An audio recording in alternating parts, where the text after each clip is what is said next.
औज़ुबिल्लाहि मिनश्शैतानिर्रजीम बिस्मिल्लाहिर्रहमानिर्रहीम अस्सलामु अलैकुम वरहमतुल्लाहि वबरकातुहू। वालेकुम अस्सलाम वरहमतुल्लाहि वबरकातुहू।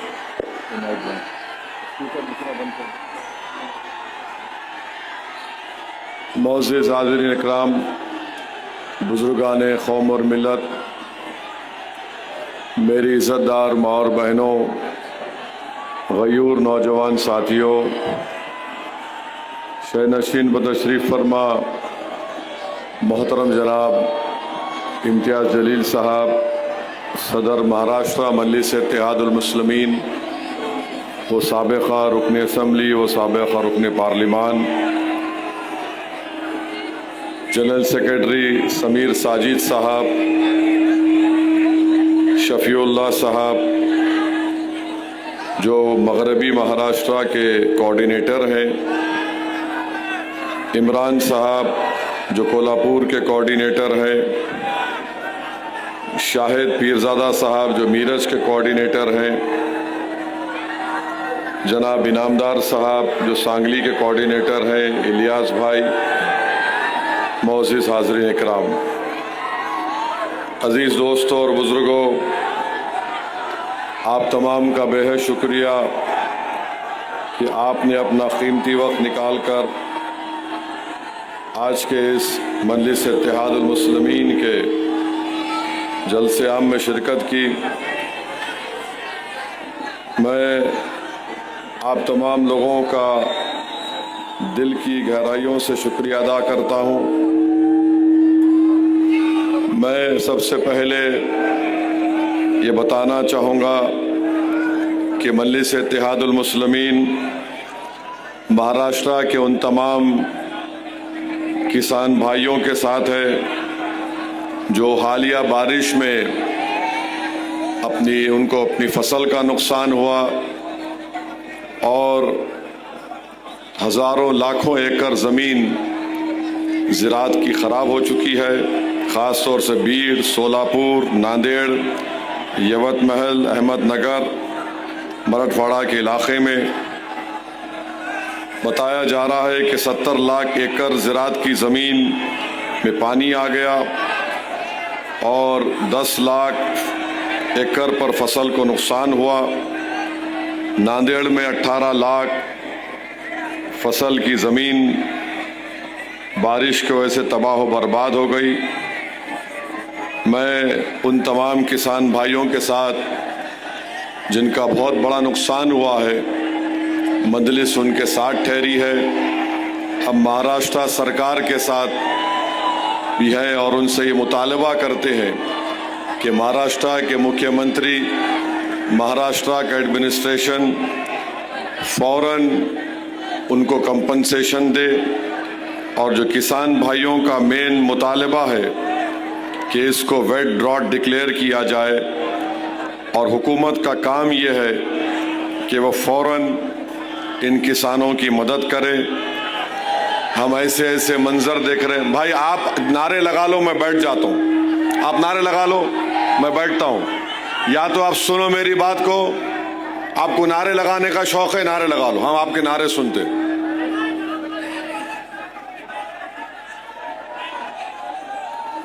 ये कौन है? हट जाओ वहां से, इधर आओ। ए बाबू पीछे आओ तुम लोग।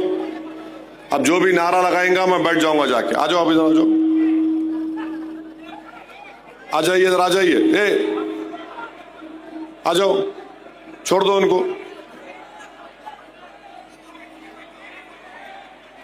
और मेरी ये खुशकिस्मती है कि मैं कोल्हापुर को आया और आज इचल करांजी में मुझे आपके दरमियान में खड़े होकर बोलने का कुछ मौका अल्लाह ने इनायत फरमाया। ये छत्रपति शाहू महाराज की सरजमीन,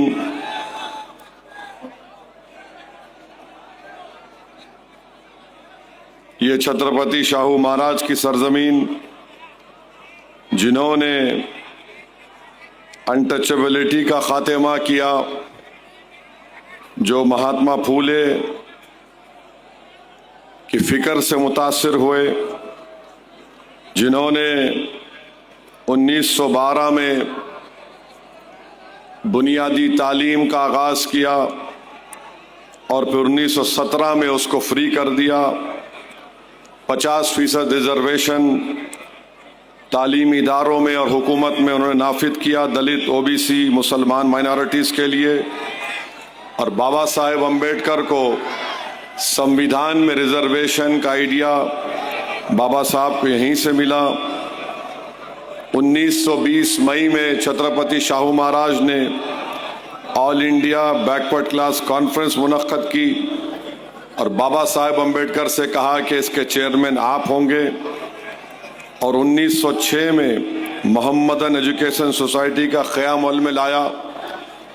छत्रपति शाहू महाराज की सोच और फिक्र से तिलक और श्रीपत अमृत दांगे जो कम्युनिस्ट पार्टी ऑफ इंडिया के फाउंडर थे वो परेशान थे और बाबा साहेब अम्बेडकर ने उनको समाजी जमहूरियत का सुतून करार दिया था छत्रपति शाहू महाराज को। मैं आपको ये भी बताना चाहूँगा कि मजलिस इत्तेहादुल मुस्लिमीन आने वाले बल्दिया के इंतखाबात में आजरा में मुकाबला करेगी, इचल करांजी में मुकाबला करेगी, कोल्हापुर में मुकाबला करेगी और कुरुन वार्ड में भी इंशाअल्लाह ताला हम लोग इलेक्शन में हिस्सा लेंगे। मेरे अजीज दोस्तों और बुजुर्गों, मैं आपको ये बात बताना चाह रहा हूं कि हमारे वतन अजीज में हम देख रहे हैं कि पहलगाम का हमला हुआ जहां पर हमारे 26 भारत के सिटीजन्स को, नागरिकों को पाकिस्तान से आए हुए टेररिस्ट ने उनको सिर्फ इस बुनियाद पर गोली मारकर उनकी जान ले ली, उनके परिवार और उनकी बीवियों के सामने, कि उनका मज़हब हिंदू थे, हिंदुइज़्म था। हम तमाम ने उसकी मजम्मत की। फिर ऑपरेशन सिंदूर हुआ, हम तमाम ने हमारी बहादुर फौज का पूरा सपोर्ट किया, उनके साथ हम खड़े रहे। मगर सवाल ये पैदा होता है कि हम जानते हैं कि ऑपरेशन सिंदूर कामयाब हुआ और मैंने पार्लियामेंट में खड़े होकर मुबारकबाद दी, मगर पाकिस्तान की तरफ से जो शेलिंग हो रही थी उसमें एक मस्जिद के इमाम साहब की भी मौत हुई, 2 जुड़वा बच्चों की मौत हुई, सिख गुरुद्वारे को तबाह किया गया, एक मंदिर पर भी हमला हुआ, उनकी शेलिंग में नुकसान हुआ। फिर ऑपरेशन सिंदूर हुआ, हमने मुंह तोड़ जवाब दिया ब्रह्मोस मिसाइल से, हमने आतंकवादियों के हेडक्वार्टर्स को तबाह बर्बाद कर दिया। सवाल ये पैदा होता है कि आखिर बीजेपी पाकिस्तान से जब उनका 80% पानी हम रोक चुके हैं, उनका प्लेन भारत की एयर स्पेस में नहीं आ सकता, पाकिस्तान की रजिस्टर्ड शिप या कश्ती भारत के पानी टेरिटोरियल वाटर्स में नहीं आ सकती। हम ट्रेड बंद कर दिए, डायरेक्ट इनडायरेक्ट ट्रेड। ये बात अब तक मुझे समझ में नहीं आ रही है कि आखिर हमने ये क्रिकेट मैच खेला क्यों, क्रिकेट मैच खेलने की वजह क्या है। एक बात याद रखिए, हम भारत की क्रिकेट प्लेयर्स पर कभी तनकीद नहीं करेंगे, वो बेहतरीन खिलाड़ी है। हम जब इंग्लैंड में इंग्लैंड को हरा दिए, ये पाकिस्तान तो चूचू का मुरब्बा है क्रिकेट मैच में। सवाल क्रिकेट प्लेयर से नहीं है, सवाल भारत के प्रधानमंत्री से है, वजीर आजम से है कि आपने कहा था मोदी जी कि खून और पानी एक साथ नहीं जाएगा, बातचीत और आतंकवाद एक साथ नहीं होगा। तो फिर 26 भारत के लोगों को पहलगाम में मारकर चले गए और आप खुद कह रहे हैं कि ऑपरेशन सिंदूर जारी है, तो फिर हमने क्रिकेट मैच क्यों खेला? तो बीजेपी के लोग बोलते कि नहीं नहीं, हम बाइलैटरल नहीं खेलेंगे, ये बाइलैटरल नहीं है। बीजेपी वालों, तुम जिसको बेवकूफ बनाना चाहते वो बेवकूफ बन रहा है तुम्हारी झूठ पर। ये इंडिया और पाकिस्तान का इंडस वाटर ट्रीटी बाइलैटरल नहीं है तो क्या है बताओ? जब तुम पानी बंद कर सकते तो तुम क्रिकेट मैच क्यों खेल रहे? नहीं हमारा फुला है। अरे अगर एक एशिया कप नहीं खेलते हम तो कौन सा आसमान सर पे गिर जाता? और इतनी बेशर्मी के साथ बीजेपी वाले बोल रहे हैं नहीं नहीं, हमारा कैप्टन हाथ नहीं मिलाया। 20 ओवर इन्हों खेलेंगे, 20 ओवर उन्हों खेलेंगे, बाद में पाकिस्तान T20 खेलने के लिए टेररिस्ट हमारे देश में भी जाएगा और आप उसको अलाउ करेंगे और ये बोलेंगे कि हाथ नहीं मिलाए। सवाल हाथ नहीं मिलाने का नहीं है, सवाल ये है कि तुम खेले क्यों? भारत के 26 लोग जो मर गए उनकी जान की कीमत क्या है बताओ आरएसएस बीजेपी वालों? 26 भारत के नागरिक की जान की कीमत क्या है? 100 करोड़ है, 200 करोड़, 300 करोड़, कितना फायदा क्रिकेट खेलने से हुआ बताओ? इसका जवाब नहीं है। और अफसोस की बात यह है कि हमारे मुल्क के वजीर आजम नरेंद्र मोदी कल सोशल मीडिया पे लिखते हैं 3-0 ऑपरेशन सिंदूर। मोदी जी, बाज़ वक़्त ऐसा लगता है कि ज़ईफ़ी आप पे गलबा हासिल कर रही है। ऑपरेशन सिंदूर जो था वो हमारी फौज एयरफोर्स का था, उसको उनकी तौहीन आप कर रहे हैं। फौज एयरफोर्स की उनकी बहादुरी को आप एक क्रिकेट प्लेयर से मिला रहे हैं, क्रिकेट मैच से, जो अपनी जान दे रहे हैं हवाओं में हमारा एयरक्राफ्ट उड़ा रहे। जो फौज खड़ी भी है बॉर्डर पर, गोले बारूद उन पर बारूद का हमला हो रहा है और हमारे प्रधानमंत्री बोल रहे 3-0 ऑपरेशन सिंदूर। अरे क्रिकेट मैच को फौज और एयरफोर्स से कैसा मिला रहे देश के प्रधानमंत्री? अजीब और गरीब बात है। अरे बीजेपी वाले ऐसे अंधभक्त है, वाह वाह वाह वाह, थाली थाली। मेरे भाई, थाली बजाने से पहले एक बात सोचो, अगर वो 26 मरने वालों में तुम्हारी बेटी होती, तुम्हारा दामाद होता, तुम्हारा बेटा होता, तुम देखते क्रिकेट मैच? नेशनलिज्म की बात करने वालों, चुल्लू भर पानी में डूबो, तुम्हारा जमीर मर चुका है। तुम सिर्फ दौलत को देखकर क्रिकेट मैच खेलते हो। भाड़ में जाए वो एशिया कप नहीं खेलते थे हम एक फर्म मैसेज देते सारी दुनिया को। जब हम अक़वाम मुत्तहिदा में खड़े होकर जय शंकर पाकिस्तान के ऊपर बोल सकते हैं तो क्रिकेट मैच क्यों खेले? नहीं खेलना था पाकिस्तान से। अरे एक एशिया कप नहीं खेलते तो पाकिस्तान टाई हो जाता, परेशान हो जाता और नुकसान उनका होता, हमारा नहीं होता। हमारी तो 3-4 ट्रिलियन की इकोनॉमी, प्रधानमंत्री खुद बोलते ना। और क्रिकेट मैच खेल के प्रधानमंत्री लिख रहे 3-0।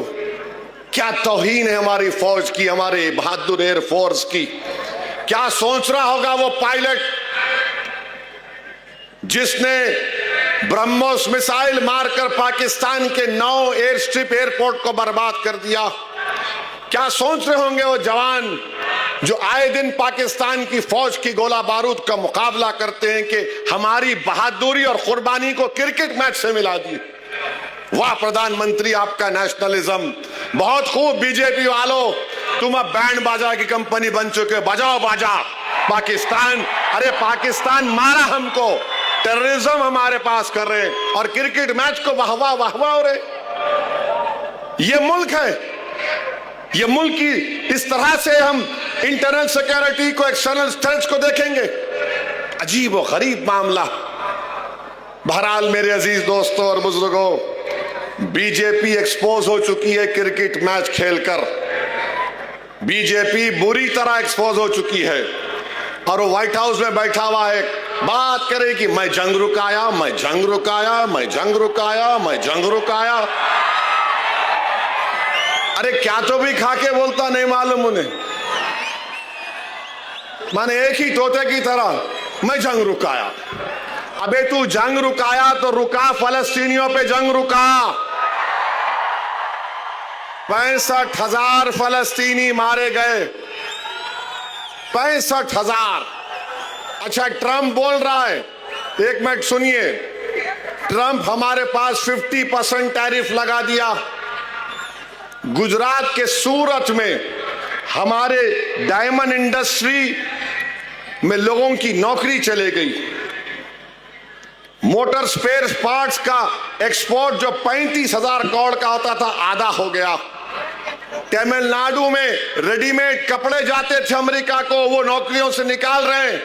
अरे कौन सा नेशनलिज्म है तुम्हारा बीजेपी आरएसएस वालों? 50% टैरिफ लगा दिया ट्रंप ने। हम ट्रेड डील करेंगे। कौन सी ट्रेड डील करोगे आप बताओ? कौन सी ट्रेड डील करोगे? हम एफटीए करें, क्या करेंगे? बर्बाद कर दे रहे हैं टैरिफ लगाकर। मगर हमारे प्रधानमंत्री बोल रहे हैं 4 ट्रिलियन की इकोनॉमी। कौन सा? कुछ तो बोलो, इतना क्यों डर रहे अमेरिका से? भारत एक ताकतवर कंट्री था, भारत एक ताकतवर मुल्क है और हमेशा रहेगा इंशाअल्लाह ताला। अमेरिका अपनी जगह पर है तो हम कमजोर थोड़ी हैं। उनको हिंदुस्तान की मार्केट चाहिए। अमेरिका में कोई हुनर नहीं है, फन नहीं है वहां के लोगों के पास। H1B वीजा को $1,00,000 किसको देना पड़ेगा? अब जो बच्चे पढ़ रहे हैं उस पर भी कुछ नहीं। हम बातचीत कर रहे। क्या तुम्हारी खारिजा पॉलिसी है? क्या तुम्हारी डिफेंस पॉलिसी है? बताओ। कब तक तुम नेशनलिज्म का नाम ले लेकर इस देश को धोखा देते रहोगे? मेरे अजीज दोस्तों और बुजुर्गों, ये इनका चेहरा। और जो लोग इम्तियाज साहब बोल रहे थे कि असदुद्दीन ओवैसी कोल्हापुर को नहीं आना, इचल करांजी को नहीं आना। बाबू एक बात सुनो, आप बच्चे हैं, तुम्हारे मुंह के अंदर दूध के दांत भी नहीं निकले अभी।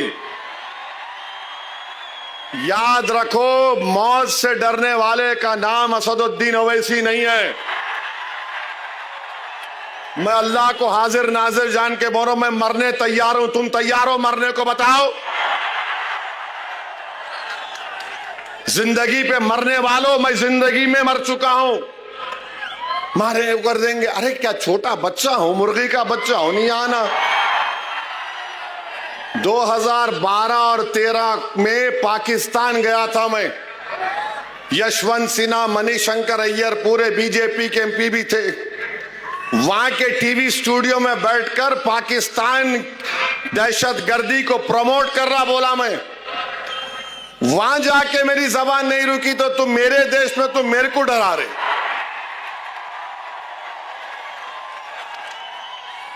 अभी दूध पियो बॉटल से, ये उम्र नहीं है तुम्हारी।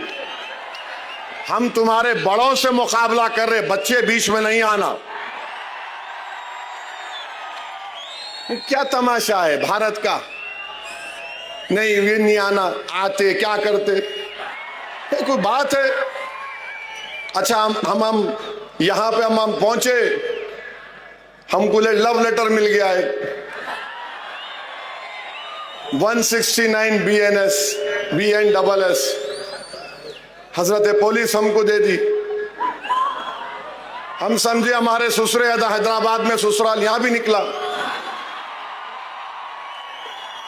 अब ये तो कोई हेट स्पीच नहीं होंगी, नाराज तो नहीं होंगे हमारे पुलिस के इंस्पेक्टर साहब जो हमारे को लव लेटर दिए। नहीं, आप हेट स्पीच नहीं देना। हेट स्पीच कहां दिया मैं? हेट स्पीच जो दे रहे उसमें तो आप कुछ नहीं कर रहे। आपके मुंह में दही जमा हुआ है जो गाली दे रहा रोज, आप उसको तो बोलते ही नहीं। क्या क्या नहीं बोलते रोज वो लोग, कुछ बोलते ही नहीं। वो जो एनिमल प्रोटेक्शन के नाम पर पूरे कुरैश बरादरी के कारोबार को बर्बाद कर दिया, उनको कुछ नहीं करते आप। नहीं, आप नहीं देना हेट स्पीच। अरे भाई साहब, मैं 2 मर्तबा का एमएलए हूं, 5 मर्तबा का मैं एमपी हूं, उसके बावजूद भी आप हमको नोटिस दे रहे।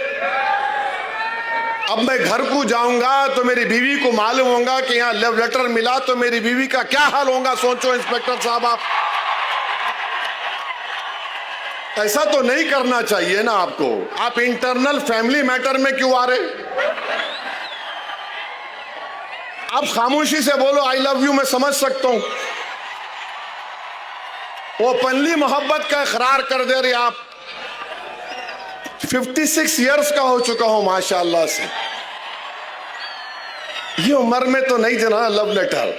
ये बच्चों को दे मालूम, ये हमारे पीछे पड़ गए।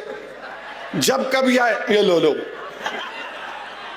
मैं लिख के दिया, आई रिजेक्ट दिस नोटिस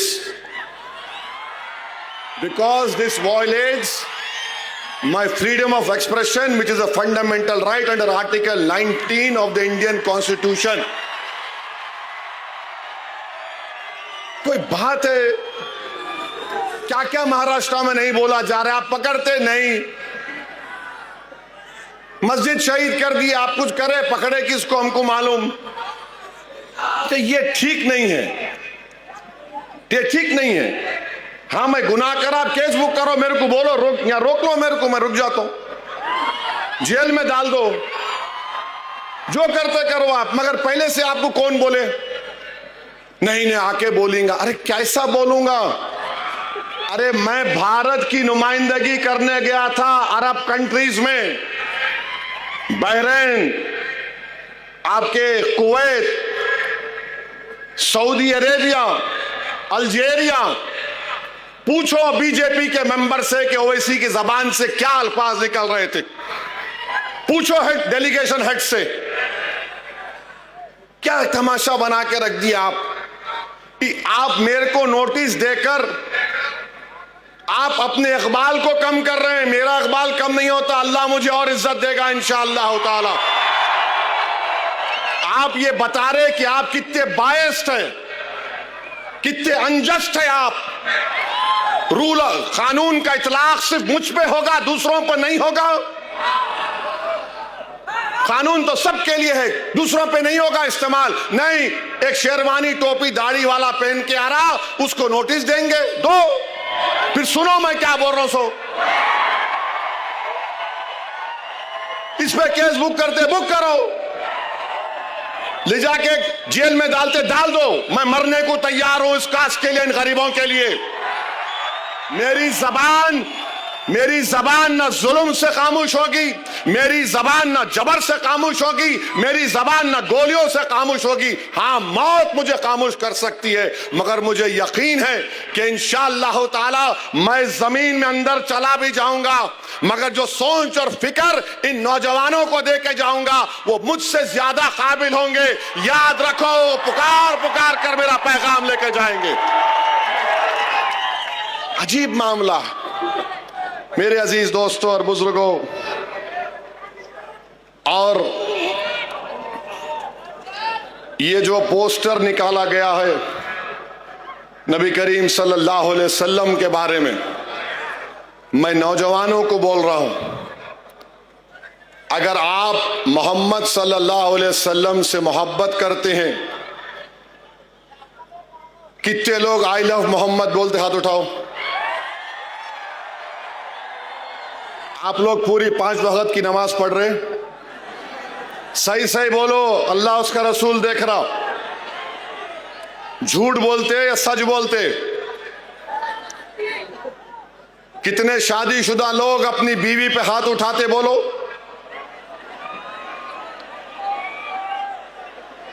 बोलो। पोस्टर उठाना आसान है, रसूल अल्लाह सल्लल्लाहु अलैहि वसल्लम ने हमारी उम्मत की माओं पर कभी उंगली तक नहीं उठाई। याद रखो, ये रसूल अल्लाह सल्लल्लाहु अलैहि वसल्लम घर में अपना खुद काम करते थे, आपका हाल क्या है? घर में जाओ, हो चाय बनाओ, पानी लाओ, बहुत बड़ा जिहाद करके आए तुम घर को। मेरे भाई, नमाज पढ़ो। खाली जुम्मे का, रमजान का नहीं मामला है, रोज मस्जिद को आबाद करो। रमजान में पूरे रोजे रखो। जिसको अल्लाह दौलत दिया, ज़कात निकालो। ने ज़कात में डंडी मारते, कई को मारते बाबा? दो, ओनली 2.5% है वो, दो निकालो उसको, पूरे बलायात खत्म हो जाते। नमाजा पढ़ते नहीं हम लोग, कोई नमाज नहीं पढ़ेंगे। और या रसूल अल्लाह, हम आपसे मोहब्बत के नारे, नमाज पढ़ो, झूठ मत बोलो, बहादुर बनो, अल्लाह की जात पर तवक्कल करना। अल्लाह ही हमारी हिफाजत करने वाला है। डरना किसी माई का लाल से नहीं है। हम और आप रसूल अल्लाह सल्लल्लाहु अलैहि वसल्लम के गुलामों के गुलाम हैं। तो गुलाम कैसा रहता आका के सामने अपने? हम आका के चाहने वाले हैं, वो हमारे महबूब हैं, वो अल्लाह के हबीब हैं। अपने किरदार को देख लो, बशमूल मेरे। अल्लाह हम सबको तौफीक दे। हमारी बेटियों से कहना चाह रहा हूं, हमारी उम्मत की माएं कैसा रहती थी रसूलुल्लाह सल्लल्लाहु अलैहि वसल्लम के साथ? क्या कोई उनको देख सकता था? नहीं देख सकता था। मगर क्या उनको रोक दिया गया कि तालीम हासिल मत करो? हमारी उम्मत की हज़रत आयशा सिद्दीक़ा कितने अहादीस के रावी हैं, फने तिब जानती थी वो। हमारी बेटियों को देखना है, सिर्फ पोस्टर उठाने से नहीं, याद रखो, पूछोगी तुम्हारी एक एक हरकत की उस दिन हशर के मैदान में पूछोगी। तुम अपने माँ बाप से कैसा रहते हो बताओ? तुम अपने बाप के मरने के बाद जायदाद पे लड़ते क्यों हो? तुम्हारे खानदान में दीवारें क्यों उठ जाती, बताओ मेरे को? ये हो रहा है। आई लव मोहम्मद बोल रहे तो फिर सल्लल्लाहु अलैहि वसल्लम बोल रहे तो रोकना चाहिए। याद रखो, हजरत उवैस करनी रदी अल्लाह ताला अन्हु आशिक रसूल हैं। अब रसूलुल्लाह सल्लल्लाहु अलैहि वसल्लम को जाकर मिल नहीं सके, देख नहीं सके। क्यों नहीं देख सके? क्योंकि आका ने कहा तुम्हारी मां ज़ईफ है, मां का ख्याल रखो। तुम कभी अपनी अम्मा की तरफ देखते, पूछते उसको, जो घर में बैठी बैठी तुम्हारे लिए इंतजार करती है, तुम्हारे लिए दुआ करती है।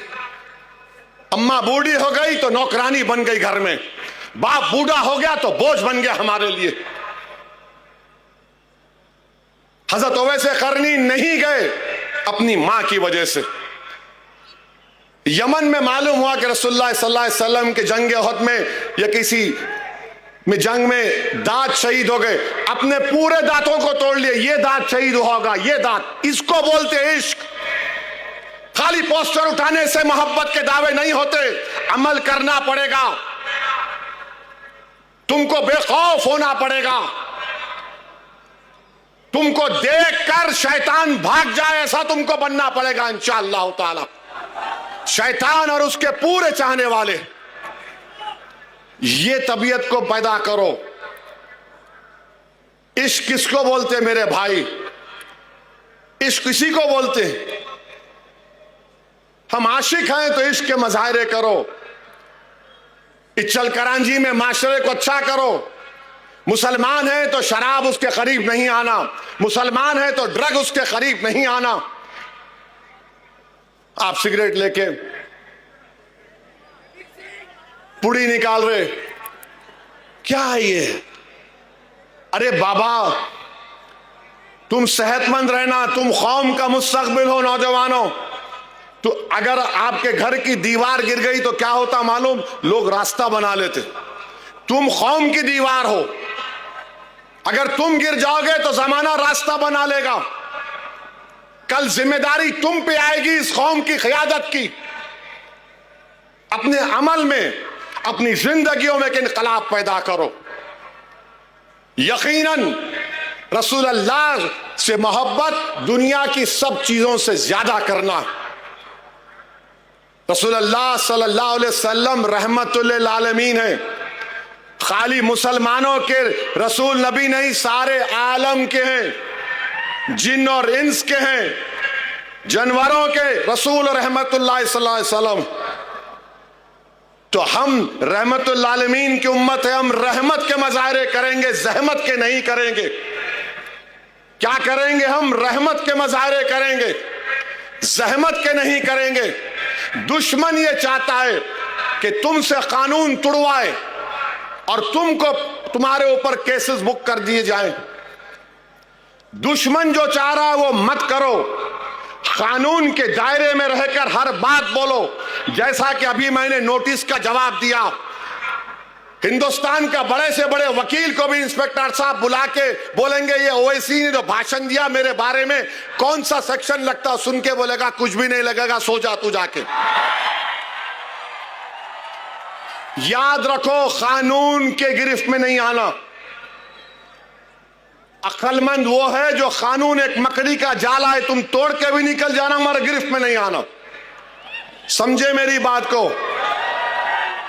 नौजवानों, तुम्हारी हिम्मतें नहीं टूटने देंगे हम इंशाअल्लाह ताला। तो यकीनन अल्लाह के रसूल सल्लल्लाहु अलैहि वसल्लम से मोहब्बत है और जारी रहेगी। अरे हम तो मुसलमान हैं उनकी वजह से।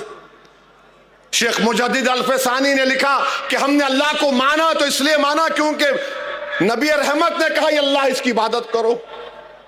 हमको कुरान उनकी वजह से मिला, रमजान उनकी वजह से मिला, कायनात का जर्रा मारज़ वजूद में उन्हीं की वजह से आया। हदीस कुदसी है कि अल्लाह फरमाया, कह रहे महबूब अगर आप ना होते तो मैं अपनी रबूबियत को भी जाहिर नहीं करता। तो मजाहरे करो इससे, मजाहरे करो इससे। ये मोहब्बत के मजाहरे होना। माशरे में बुराइयों का खात्मा करो। यकीनन हम अपनी अमाल की बुनियाद पर जन्नत जाएंगे नहीं जाएंगे अल्लाह को मालूम, मगर एक बात सच है, हक है कि अल्लाह के रसूल सल्लल्लाहु अलैहि वसल्लम जब शिफात करेंगे हम और आप जन्नत में जाएंगे। दुरूद सलाम कितने मरतबा पढ़ते रसूलुल्लाह सल्लल्लाहु अलैहि वसल्लम बताओ? एक मरतबा पढ़ते दिन में, 2 मरतबा, 10 मरतबा? हाथ उठाओ, कितने मरतबा? 10 मरतबा पढ़ते। अल्लाह के रसूल पर दुरूद सलाम कितने मरतबा पढ़ते? बोलो, हाथ तो उठाओ, कितने पढ़ते? 10 बार। भाई दुरूद पढ़ते रहो। तुम एक बार दुरूद पढ़ेंगे रसूलुल्लाह सल्लल्लाहु अलैहि वसल्लम पे तो अल्लाह तुम्हारे 10 गुनाहों को माफ करता, तुम्हारे 10 दर्जात को बुलंद करता, तुम्हारे 10 परेशानियां दूर हो जाती। ये मजाहरे करो। आसान काम लेके हो गया नहीं मेरे भाई, ये मामला रहमतुल आलमीन का है, सल्लल्लाहु अलैहि वसल्लम का, कमली वाले का है। और हमारे उलमाए कराम क्या क्या कुर्बानियां नहीं दिए। इस तरह की बहादुरी के मजाहरे करो जिस तरह इमाम आजम अबू हनीफा जेल में जिंदगी खत्म हो गई मगर बादशाह ने कहा था साइन कर दो, बोले नहीं करता। इमाम अहमद बिन हंबल को कोड़े मारे जाते थे कि बोल दो कुरान अल्लाह का कलाम नहीं है। आपने कोड़ों को बर्दाश्त किया मगर कहा यह अल्लाह का कलाम है। इमाम मालिक रहमतुल्लाह अलैह मदीने में अगर कोई आके सवाल पूछता कि रसूल अल्लाह सल्लल्लाहु अलैहि वसल्लम की हदीस बयान करो, उसको बिठाते, वजू करके आते, खुशबू लगाते। लोग पूछते कि मामूली सवाल पर आप नए कपड़े नहाकर नहीं आते? बोले नहीं, रसूलुल्लाह सल्लल्लाहु अलैहि वसल्लम की हदीस बयान करो। अदब रखो, याद रखो, ये मामला बड़ा नाजुक है, ये मामला बड़ा नाजुक है नौजवानों। और जब पोस्टर लेके जा रहे तो फेंकना नहीं जमीन पे। किसी का नाम मोहम्मद नहीं था, मेरे नबी के नाम से पहले पूरी कायनात में। उस पोस्टर को उठा के रखो, अपने सीने से लगा के रखो, घर में चिपका कर रखो। समझो इस चीज को नौजवानों, तुमको बुरी लग रही होगी मगर मैं अपना हक अदा कर रहा हूं। कल मैं हशर के मैदान में तो जिम्मेदार नहीं होगा कि तुमने क्या किया था रहते। मैं तो बोल रहा हूं, मैं अपनी जिम्मेदारी को निभाने की कोशिश कर रहा हूं। नौजवानों, कानून के गिरफ्त में मत आओ। तुम्हारी जिंदगी हमारे लिए बड़ी कीमती है। नौजवानों, तुम्हारी हिफाजत करना ऐसा है कि हम अपने औलाद की हिफाजत कर रहे हैं, कि तुमको ताकतवर बनाना है, तुमको कॉन्फिडेंस दिलाना है, तुमको हिम्मत दिलाना है, ताकि कल तुम खड़े होकर इन वक्त के फिरौन और जालिमों से मुकाबला कर सको। करेंगे ना आप लोग? करेंगे ना आप लोग? इंशाअल्लाह बोल के घर को जाके सुबह की फजर की नमाज गोल नहीं करना। आप घर को जाके इशा पढ़ो, मेरे को भी पढ़ना है। नमाजों की पाबंदी करो। तुम्हारे चेहरों का नूर देखकर अखियार बोलना कि ये गुलाम रसूल सल्लल्लाहु अलैहि वसल्लम जा रहा है, ये गुलाम रसूल जा रहा है, ये मोहम्मद सल्लल्लाहु अलैहि वसल्लम का उम्मती जा रहा है। तुम्हारे से अगर कोई हाथ मिलाए तो तुम्हारे हाथ में वो तासीर अल्लाह पैदा कर दे कि तुम्हारे हाथ मिलाने से उस आदमी का गुस्सा और नफरत ठंडी पड़ जाए। होता ये को मैं आसमानों की उस बात नहीं, कि होता ये। मेरे अजीज दोस्तों और बुजुर्गों, उत्तर प्रदेश के मुख्यमंत्री, बरेली के वाकया हुआ, बरेली का वाकया हुआ तो बोले हम सिखा दिए वो करे। अरे मुख्यमंत्री बाबा, वो फतेहपुर की दरगाह में गुंडे घुस गए। एक वली की दरगाह में गुंडे घुसकर दरगाह को, खबर को लाठियों से मार रहे थे। आपकी मुंह में जबान नहीं हिली? खाली बरेली में क्या हुआ वो याद रहा आपको? फतेहपुर की दरगाह का याद नहीं आया बाबा आपको?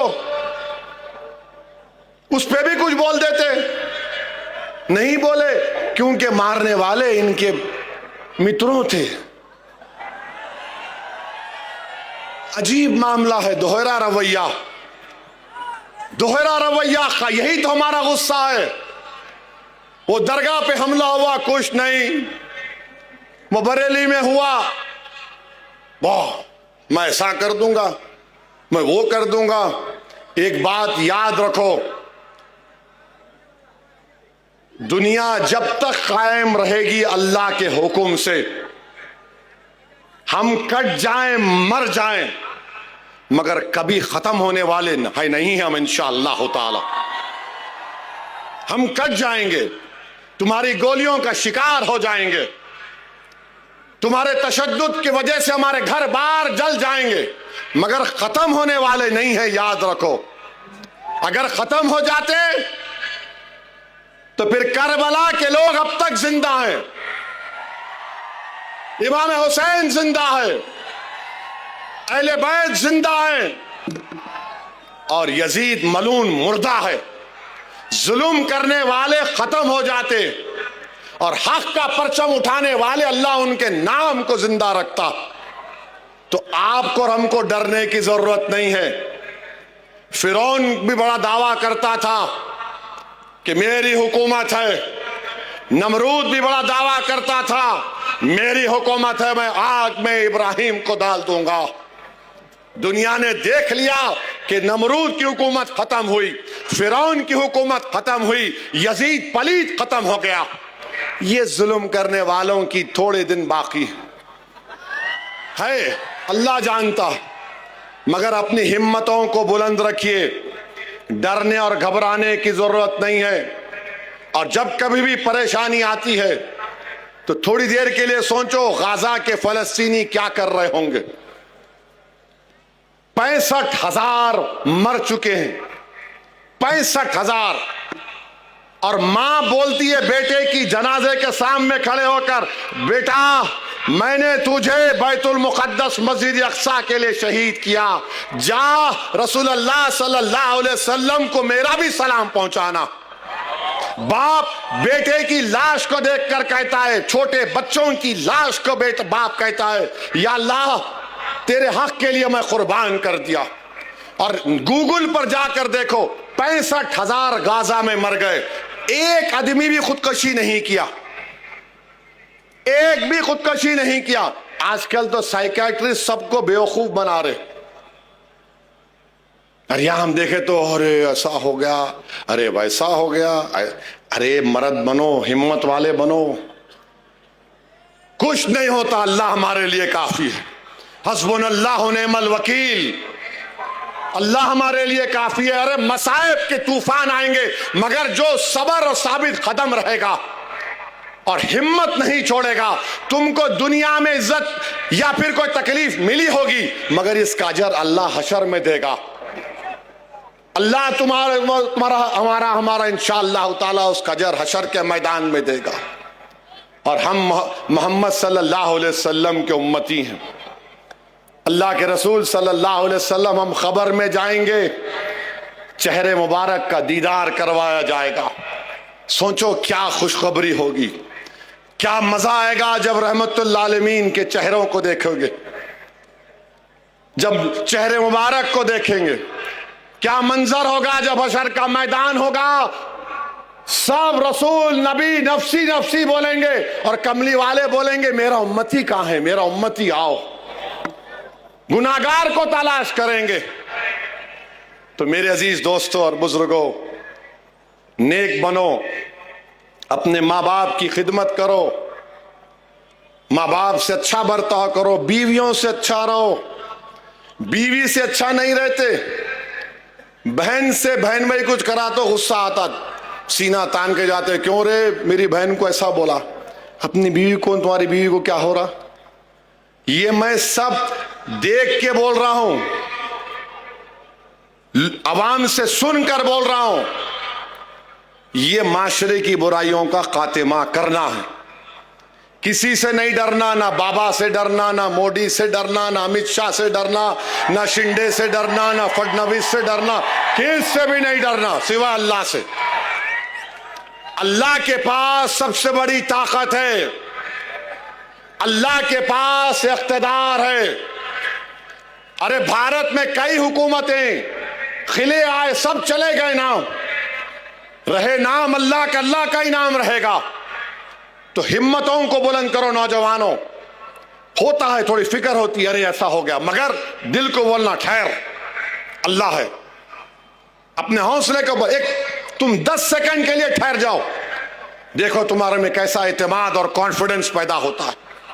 तो मेरे अजीज दोस्तों और बुजुर्गों, याद रखिए, हमारे ईमान की हिफाजत उसी वक्त होगी जब हम अल्लाह से मोहब्बत करें, रसूल अल्लाह सल्लल्लाहु अलैहि वसल्लम से मोहब्बत करें। और याद रखो, किसी शायर ने अच्छा कहा था कि ना तो जमीन के लिए है ना आसमां के लिए है, जहां है तेरे लिए, तू नहीं जहां के लिए, तू नहीं जहां के लिए, जहां हमारे लिए बनाई गई है। आज अगर वो इख्तिदार पे, अरे साहब ऐसा हो रहा है, कुछ नहीं होता प्यारे, कुछ नहीं होता, इंशाल्लाह हम ही गालिब होंगे, इंशाअल्लाह ताला हम ही गालिब होंगे, देखना तुम इंशाअल्लाह ताला। अल्लाह मजलूमों को इख्तिदार देता है, अल्लाह कमजोरों को इख्तिदार देता है। जिस पे जुल्म किया जाता है ना, तारीख गवाह है, अल्लाह उनको इख्तिदार देता, उनको बादशाह बनाता। अल्लाह देगा हमको इंशाअल्लाह ताला। ये हुकूमत जो वफ़ का कानून बनाई, ये जुल्म है मुसलमानों पर। हमारी मस्जिदों को छीनने के लिए कानून बनाए, हमारी दरगाहों को छीनने का कानून बनाए, कब्रस्तानों को, ईदगाह को छीनने का कानून बनाए, हमारे 200-300 साल की दरगाहें, मस्जिदों को ये कह दिया गया कि अब मालिक वक्त नहीं है, एएसआई रहेगा। क्या करना चाहती है हुकूमत ये? क्यों बीजेपी इतनी नफरत करती है मजहबी मुकामात से हमारे? क्यों कह रहे कि अगर कोई हिबा होगा तो बच्ची का हक नहीं लिया जा सकता? अरे मैं अल्लाह को दे रहा हूं, आपको क्या हो रहा है? लिमिटेशन एक्ट अप्लाई कर दिया गया ताकि जो वक्फ बोर्ड की जमीन पर काबिज है वो मालिक बन जाए। आप सोच रहे हैं नरेंद्र मोदी क्या किया आपने कानून बनाकर? आपने हमेशा के लिए बता दिया कि मुसलमानों को उनकी इबादतगाहों से दूर किया जाएगा। आपको गलत फहमी है भारत के प्रधानमंत्री। हम नहीं छोड़ेंगे अपनी मस्जिदों को इंशाअल्लाह ताला। हम नहीं छोड़ेंगे अल्लाह के घर को, हम उसको आबाद रखेंगे। ये हमारे औलिया अल्लाह के आस्थाने उस वक्त भी आबाद थे जब जालिम और जाबिर बादशाह थे, आज भी आबाद है और सुबह कयामत तक आबाद रहेंगे। हमारी खानकाएं कभी वीरान नहीं होंगी। वहां पर अल्लाह का नाम लेकर दिल पर ज़रब मारकर जिक्र किया जाता है। वो होता था, हो रहा है और होता रहेगा इंशाअल्लाह ताला। हमारे कब्रिस्तानों में हमारे बुजुर्ग सीना तान कर सो रहे हैं, आप उसको भी छेड़ना चाहते हैं। मेरे भाई, ये वक्त मुत्तहिद रहने का है, ये वक्त मुत्तहिद रहने का है।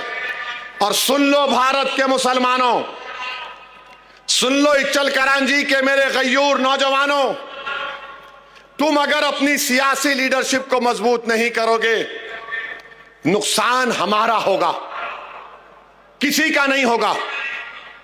सियासी लीडरशिप बनाओ। बल्दिया का इलेक्शन आएगा, 1 होकर वोट डालो। एक एमपी था महाराष्ट्र में, इम्तियाज जलील, पूरे मिलके इम्तियाज जलील को रोकने के लिए कोशिश किए। शिंदे, शरद पवार, अजीत पवार, फडणवीस, सब बोले तेरा मेरा झगड़ा बाद में, पहले इम्तियाज को बिठाना है। पूरे बैठ गए एक साथ। एक एमपी नहीं है मुसलमानों का महाराष्ट्र से। 14% की आबादी है। डेमोक्रेसी की बात करने वालों, तुम झूठ बोल रहे हो, तुम झूठ बोल रहे हो। डेमोक्रेसी में अगर सबसे बड़ी अक़लियत की आवाज नहीं होगी भारत के पंचायत में, तो क्या है? 23 जीत जाएंगे खाली। और मुझे नोटिस दी जाती हेट स्पीच की। भारत की पार्लियामेंट में आबादी के लिहाज से कम 55-60 मुस्लिम एमपी होने चाहिए। कौन कर रहा है? हम सिर्फ वोट डालने वाले बन गए। इलेक्शन आया, सेकुलर जिंदा रखो, वोट डालो और घर में जाके सो जाओ। मजलिस क्या कह रही है? पॉलिटिकल लीडरशिप बनाओ, वोटर मत बनो, सिटीजन विथ राइट्स बनो। सिटीजन विथ राइट्स बनो। वोटर बन गए तो सिर्फ वोट डाल के भूल जाओ। इचल करांजी में पावर लूम है, आपके बरखी का, बिजली का रेट बढ़ गया, कोई फिक्र नहीं। पावर लूम इंडस्ट्री बर्बाद हो रही है। तो सिटीजन विथ राइट्स बनो, ये मेरे हुकूक है। मैं सिर्फ वोट डालने वाला नहीं बनूंगा। और तुम कैसे बनोगे? तुम अगर ये सो कॉल पॉलिटिकल सेकुलर पार्टीज को वोट दोगे, तुम जाके नहीं पूछ सकते। तुम मजलिस पार्टी को वोट दोगे तो तुम आके असदुद्दीन ओवैसी का हाथ पकड़ के पूछ सकते, मेरा काम होता नहीं होता, मेरा काम आप करेंगे नहीं करेंगे। ये आपकी आवाज है। याद रखो, पॉलिटिकल लीडरशिप बनाओ। वो जरांगे पाटिल खाली एक धरना बैठा 2 दिन 3 दिन, पूरा हुकूमत सामने आ गई उसके। आप खाली नारे मारेंगे, खव्वाल है, क्या है? कुछ असर होगा नहीं होगा। ताकत यही है कि तुम मुत्तहिद रहो। यकीनन बीजेपी को हराओ, मोदी को हराओ, फडणवीस को हटाओ, मगर ये बोझ सबको उठाना है। ये सब मिलके क्या करें? नहीं, तू ये ले ले, इसको तू हटा, हम बैठ के मलाई खाएंगे बाजू में। ये नहीं हो सकता मेरे भाई। नौजवानों, देश का मुस्तकबिल आप हैं। आपको उठना पड़ेगा, तभी हमको कामयाबी मिलेगी।